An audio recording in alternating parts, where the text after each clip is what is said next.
Hi అండి. ఈరోజు వచ్చి నేను ఒక నీరసాన్ని తగ్గించి మంచి హెల్తీ జ్యూస్ అనేది చూపించబోతున్నాను. ఇది వచ్చి కర్బూజా ఫ్రూట్ అండి. దీనిని చిన్న చిన్న స్లైసెస్గా కట్ చేసుకుని పెట్టుకున్నాను.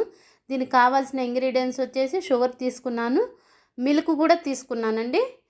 నెక్స్ట్ వచ్చేసి ఇది వచ్చేసి బాదం గమ్ అంటారన్నమాట. గోండ్ కటీరా అంటే ఇవి ఎలా ఉంటాయి అంటే పటికి బెల్లం మాదిరి ఉంటాయి. వీటిని నైట్ అంతా సోక్ చేసుకుంటే ఇలా జెల్లీ లాగా ఫామ్ అవుతుందన్నమాట. వేసవికాలము ఇవి చాలా చాలా చలవనిస్తాయి. ఇవి చాలా మంచిదన్నమాట, చాలా చలవనిస్తుంది. వీటిని బాదం గమ్ము, గోండ్ కటీరా అని కూడా అంటారు. ఇవి నైటు ఒక 2-3 పీసెస్ వాటర్లో యాడ్ చేసి ఉంచితే ఉదయానికల్లా ఇలా జెల్లా ఫామ్ అవుతుంది. ఇవ్వండి డ్రై నట్స్ అనమాట. ఇవి వచ్చేసి వాల్నట్స్, అది రోస్ట్ చేసుకుని నేను డ్రై చేసుకుని ఉంచుకున్న సన్ఫ్లవర్, వాటర్ మెలను, పంప్కిన్ సీడ్స్ అనమాట. ఇవి జ్యూస్ మీద గార్నిష్ చేయటం కోసం అనేది నేను ఇవి డ్రై నట్స్ అనేవి తీసుకున్నాను అనమాట. ఇవి హెల్త్కి చాలా చాలా మంచిదండి. ఇవిగోండి ఇంగ్రీడియంట్స్ మొత్తం చూపించాను కదండి. ఇది చాలా చాలా మంచిదండి. షుగరు ఆల్మోస్ట్ అన్ని ఇంగ్రీడియంట్స్ అయితే మీకు చూపించేసాను. ఇప్పుడు ఎలా ప్రిపేర్ చేయాలనేది చూపిస్తాను. ప్రిపరేషన్ చేయాలన్నది ఇదిగోండి, ఒక మిక్సీ జార్లోకి ఈ కర్బూజా స్లైసెస్ మొత్తము అందులోకి యాడ్ చేసుకోవాలన్నమాట. కొంచెం సీడ్స్ ఉంటాయి కదండి, వాటిని తీసివేయాలన్నమాట, అవి వేసుకోకూడదు.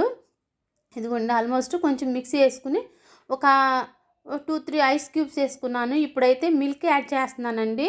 ఆల్మోస్ట్ జ్యూస్ అయితే అయిపోయిందండి. ఒక కప్పులోకి అయితే నేను జ్యూస్ తీసుకున్నాను. ఇదిగోండి ఇందులో వచ్చేసి ఇప్పుడు నేనేం యాడ్ చేస్తున్నానంటే చూడండి, ఇప్పుడు చెప్పాను కదండి బాదం గమ్మని, గోండ్ కటీరా అని. సమ్మర్లో చాలా మనకి చలవనిస్తుందండి, కడుపు చల్లగా ఉంటుంది. అందుకోసమని దీన్ని యాడ్ చేసుకున్నాను. జ్యూసెస్లో చాలా బాగుంటుంది ఇది. నెక్స్ట్ వచ్చేసి ఇవి డ్రై నట్స్ ఉన్నాయి కదా, flax seeds, walnuts, pumpkin seeds పచ్చి అయితే నేను ఏం వేయట్లేదండి, ఫ్రై చేసి పెట్టుకున్నాను, వాటిని యాడ్ చేశాను. ఫైనల్గా వచ్చేసి కొంచెము లిటిల్ బిట్ బూస్ట్ యాడ్ చేస్తున్నానండి. నేను ఇందులో షుగర్ అయితే యాడ్ చేయలేదు. మా అబ్బాయికి షుగర్ యాడ్ చేసి జ్యూస్ అనేది తయారు చేస్తాను. నా వీడియో నచ్చితే ఒక like and share and subscribe చేసుకోండి. తప్పకుండా సబ్స్క్రైబ్ చేసుకోండి. Thank you for watching.